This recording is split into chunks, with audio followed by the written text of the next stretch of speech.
अस्सलाम वालेकुम, good evening, सत श्री अकाल, आदाब।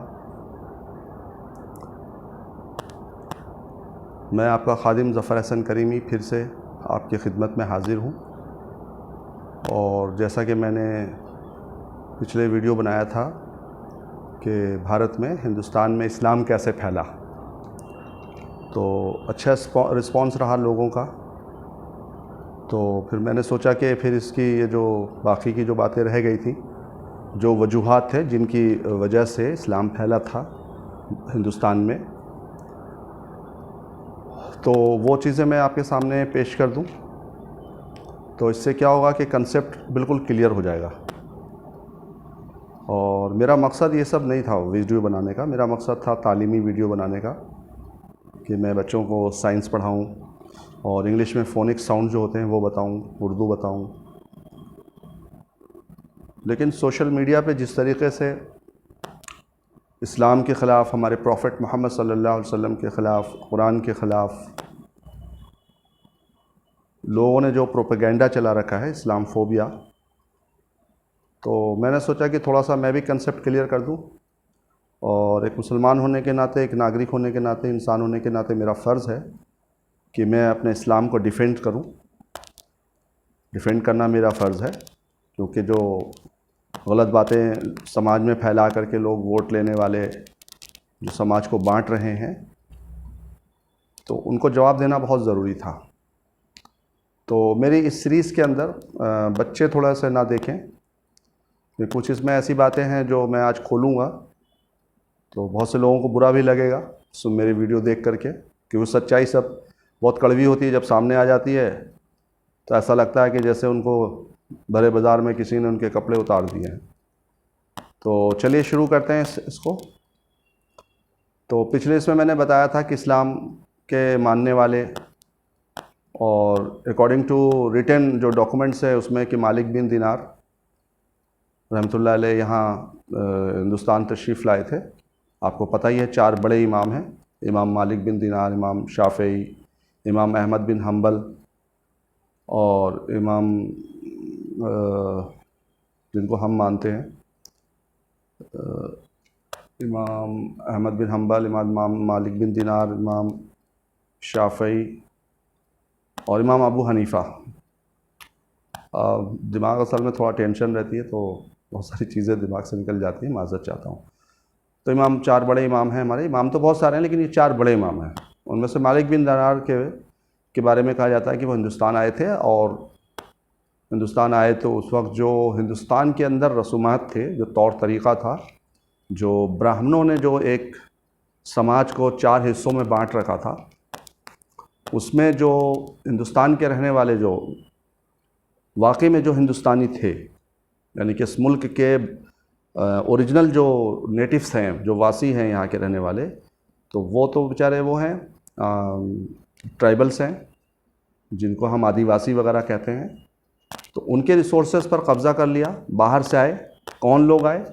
तो आपको मालूम होगा कि सबसे ओल्डेस्ट, सबसे पुराना जो सिविलाइजेशन है, सभ्यता है इंसान की, ह्यूमन सिविलाइजेशन, वो मेसोपोटामिया है, जो आज के मॉडर्न इराक़ नाम से जाना जाता है, जिसको सुमेरियन भी कहते हैं, सुमेर। और उनका लेन देन हड़प्पा, मोहनजोदड़ो और हड़प्पा वालों से बिज़नेस था, आना जाना था। और मोहनजोदड़ो का बहुत सारा सामान भारत के अंदर, आपके धौलावीरा आपने नाम सुना होगा, जिन लोगों ने हिस्ट्री पढ़ी है 11th में, 10th, 11th, 12th में, तो उनको पता है।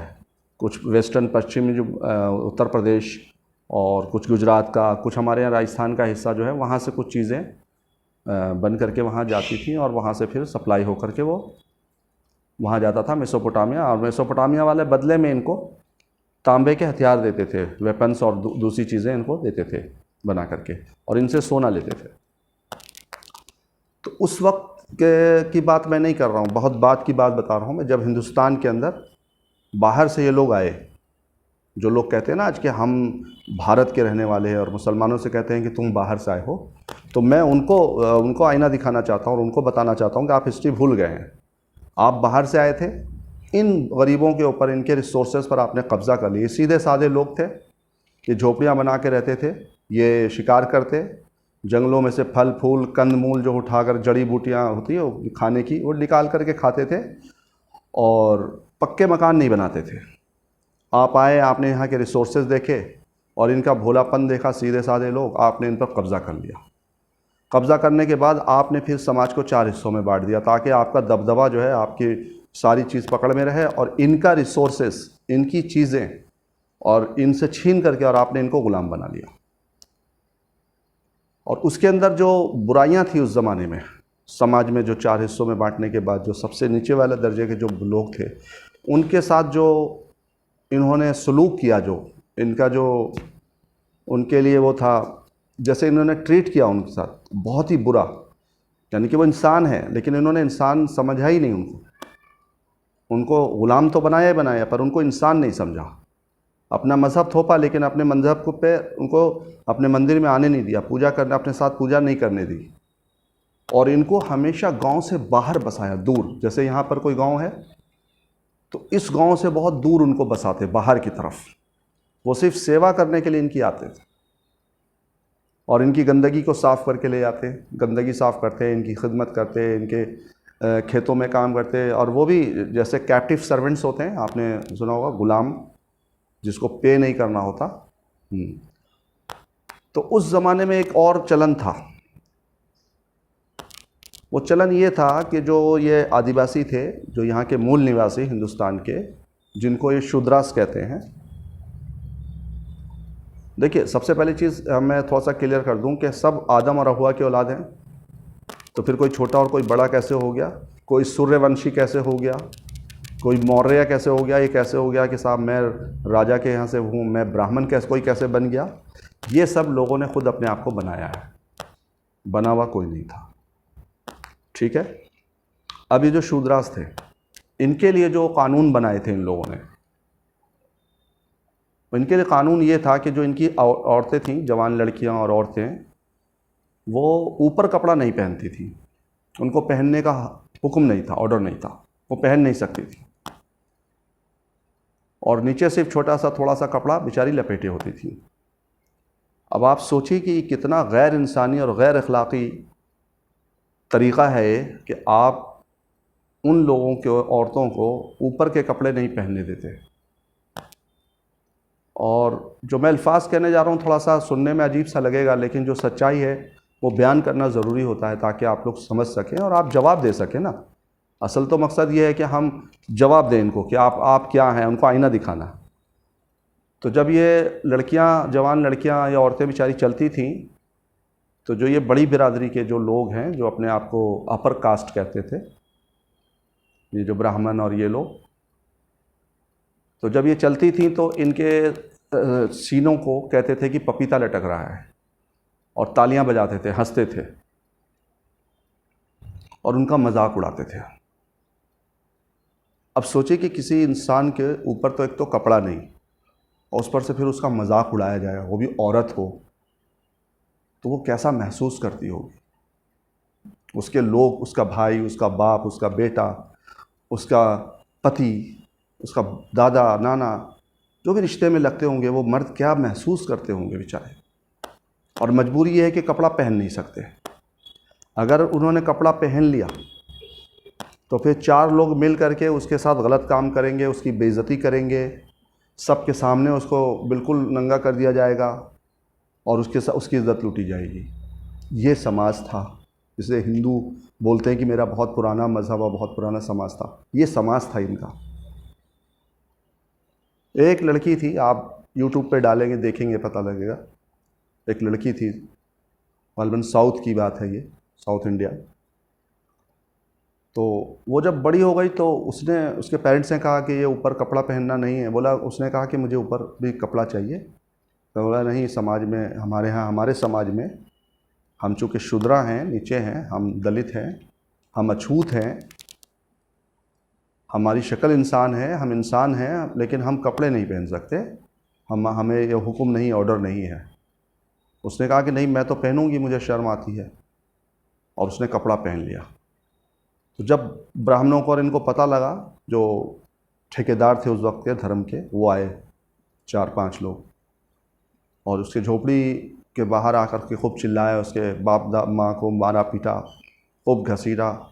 लड़की को बोला झोपड़ी से बाहर आओ, वो आ ही नहीं रही बाहर।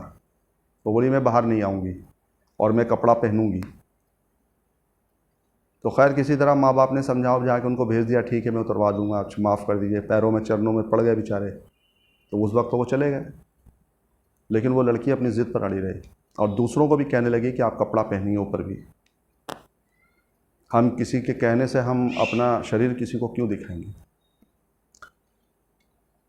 तो इस तरह से फिर बात पूछी उन्होंने कि वो तो ख़ुद तो पहन ही रही है, दूसरों को भी कर रही है। अब वो लोग आ गए पंचायत करके और घेर लिया उनके गांव को चारों तरफ से, और मारना पीटना, गाली गलौज। लेकिन वो लड़की फिर झोपड़ी में छुप गई और बाहर नहीं आई। बहुत चिल्लाए वो लोग, बहुत चिल्लाए, बाहर आ बाहर आ, आग लगा देंगे, ये कर देंगे। बहुत देर के बाद वो बाहर आई तो वो टोकरी के अंदर गोश्त का 2 टुकड़ा बड़ा बड़ा लेकर आई और उसके सीने से खून बह रहा था। उसने अपना सीना ही काट करके दे दिया, ले जाओ। आप सोचिए कि कैसा समाज था, कैसे लोग थे। हिंदुस्तान के अंदर जब टीपू सुल्तान बादशाह बने तो उन्होंने इसको, ये जो उस वक्त रस्म थी साउथ में चलती थी उस वक्त भी, उन्होंने इसको रोका और कहा कि तमाम लोगों को कपड़ा पहनने का हक़ है। किसी कोई जो पुरानी रस्में रिवाज हैं और ये सब जो हैं, ये कोई नहीं चलेगा हमारे दौर में। इसलिए टीपू सुल्तान को आज तक स्वतंत्रता सेनानी, आज़ादी मुजाहिदे आज़ादी नहीं मानते लोग, और बीजेपी वाले तो खैर ख़ास करके उनको मानते ही नहीं हैं। तो अब हम आते हैं इस्लाम की तरफ।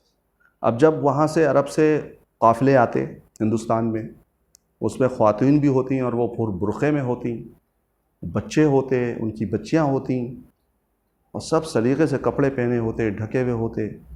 तो यहाँ के जो लोग थे, जो दबे और कुचले हुए लोग, जिनको हज़ारों साल से ग़ुलाम बना रखा था यहाँ के अपर कास्ट ने, सिर्फ इसलिए कि उनकी हुकूमत चलती रहे, उनका दबदबा रहे और ये ग़ुलाम बने रहें।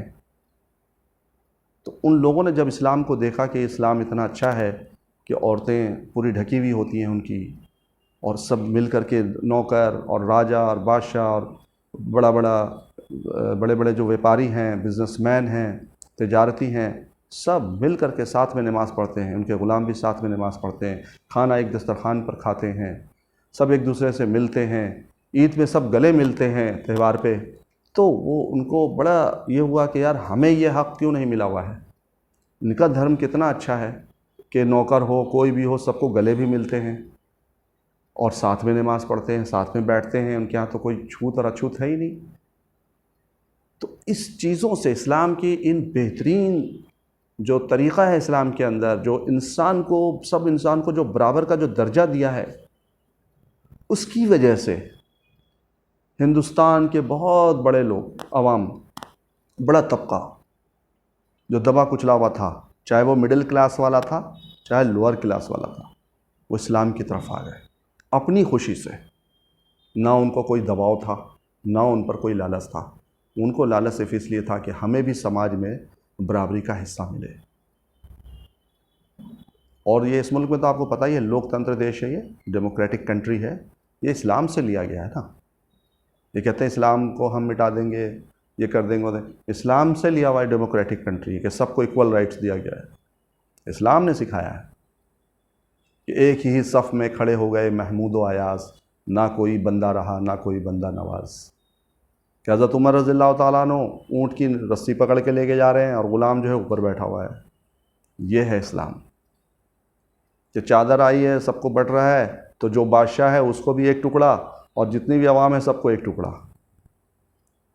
और इनके समाज में क्या था, इतना उल्टा था कि बादशाह तो सब कुछ पहने, सब कुछ करे और ऊपर जाती सब करे, नीचे वाले बेचारे कपड़े भी नहीं पहन सकते, वो भी अपने पैसे से। तो और इसी वजह से, ये ही वो वजह है जो ब्राह्मणों की और अपर कास्ट की जो उनकी डोमिनेशन जो थी, जो उनका अपना प्रभुत्व जो था, उसको इस्लाम ने ख़त्म कर दिया। इसलिए बेचारे इस्लाम के पीछे लगे रहते हैं। और ऐसा नहीं है, बहुत सारे बड़े बरादरी के अपर कास्ट के लोग भी इस्लाम में दाखिल हुए हैं और आज भी हो रहे हैं।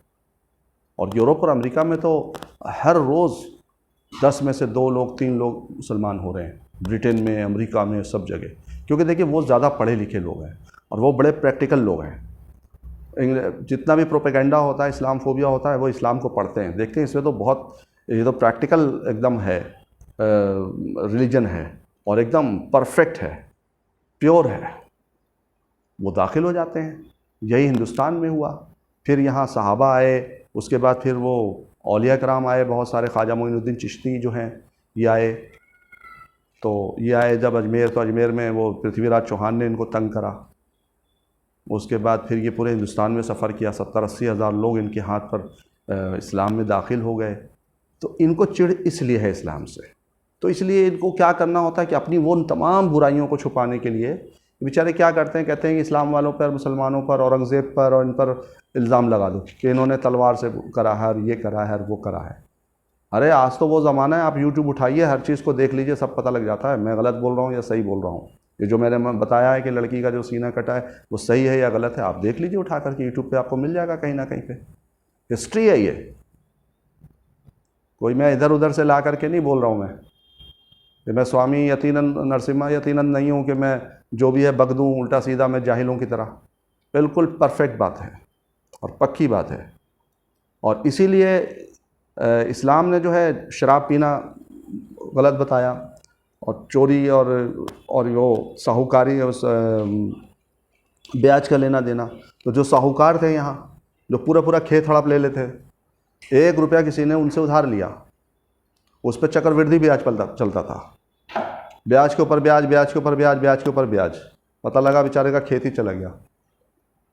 तो उसको भी इस्लाम ने वो कर दिया, बिल्कुल डिनाई किया। तो ये सारे जो इस तरह के जो लोग हैं, जो गलत काम करने वाले लोग थे, जो समाज में बुराइयां फैली हुई थी, आपके जो बच्चों की शादियां होती थी, छोटे बच्चों की शादियां होती थी, उस पर तो ज्योतिबाई फुले और इन लोगों ने, जो ये रिफॉर्मर्स थे, इन्होंने अंग्रेज़ों से करके कानून बनवाया है कि भाई ये नहीं होगा। सती प्रथा थी इनके यहाँ, पति मर गया तो औरत भी जला दी जाए, जल जाए साथ में, और इसका नाम देते हैं कि नहीं वो इसलिए जौहर करती थी कि वो उसकी कोई इज्जत नहीं हो। अरे इंसान है, उसको दूसरे शादी करने का हक़ है। आज क्यों है फिर? आज क्यों नहीं सती प्रथा वो है करती होती है? इसलिए कि ये सारी चीज़ें समाज में एक बकवास बनाया गया था। और हो सकता है ठीक है कि भाई राजपूत और सोचती होगी कि नहीं मुझे कोई और ना छुए मर्द, लेकिन अपनी मर्ज़ी से कोई आकर के चिता पे जब बैठ जाए, जल जाए, ये नहीं, ये एक माइंडसेट कर दिया गया था ऐसा। इसी वजह से ये लोग इस्लाम से चिढ़ते हैं और इस्लाम को बदनाम करते हैं। लेकिन इस्लाम वो मज़हब है जितना काटो उतना हरा होगा, याद रखिएगा। इस्लाम वो मज़हब है दुनिया का सच्चा और वाहिद मज़हब, परफेक्ट मज़हब और प्योर मज़हब और ग्रेट मज़हब कि आप इसको जितना बदनाम करोगे ये उतना ऊपर जाएगा, आप इनको जितना काटोगे ये इतना हरा होगा। तो आज की वीडियो में इतनी ही है और ये बात यहाँ पे मुकम्मल कर दी मैंने। ये 2 ही मैंने एपिसोड बनाना था, बाकी बहुत ज़्यादा डिटेल में जाने से फिर लोगों में एतराज़ात आएंगे, मैं वो नहीं चाहता हूँ, क्योंकि देखिए मैं शिक्षक हूँ। लेकिन ये था कि हाँ, उनको जवाब देना ज़रूरी था कि उनको पता लगे कि नहीं साहब, मुसलमान भी जो है, पंक्चर पुत्र जो हैं, ये भी सब जानते हैं हमारे बारे में। और हम लोग तो बहुत ज़्यादा जानते हैं, ऐसा नहीं है इनके बारे में, हम लोग बहुत ज़्यादा जानते हैं, ये हमारे बारे में उतना नहीं जानते हैं। बस इनको तो जो आरएसएस वाले बताते हैं बेचारे, वो अपनी हिस्ट्री बना करके वो जानते हैं, हम रियल हिस्ट्री जानते हैं। ठीक है, और घर में रहें और सेफ़ रहें, सबके लिए दुआ करें, तमाम इंसानियत के लिए दुआ करें, अल्लाह ताला सबको सही रखे, खैर आफ़ियत में रहें, और तमाम इंसानों को अपने पैदा करने वाले की वो हो जाए, पता लग जाए कि कौन है, और उसकी इबादत करें, और सब सुख से रहें, सबको काम मिले, और हमारे मुल्क में अमन और सुकून हो। और अभी इलेक्शन होने भी जा रहा है आगे, तो अभी बहुत सारे आप सुन ही रहे होंगे जो सोशल मीडिया पे, कभी वहाँ मार दिया, कभी वहाँ ये कर दिया, वहाँ कर दिया। आप चौकन्ना रहें और ज़्यादा से ज़्यादा लोगों की खिदमत करें, मदद करें, यही हमारा काम है। अल्लाह हाफ़िज़।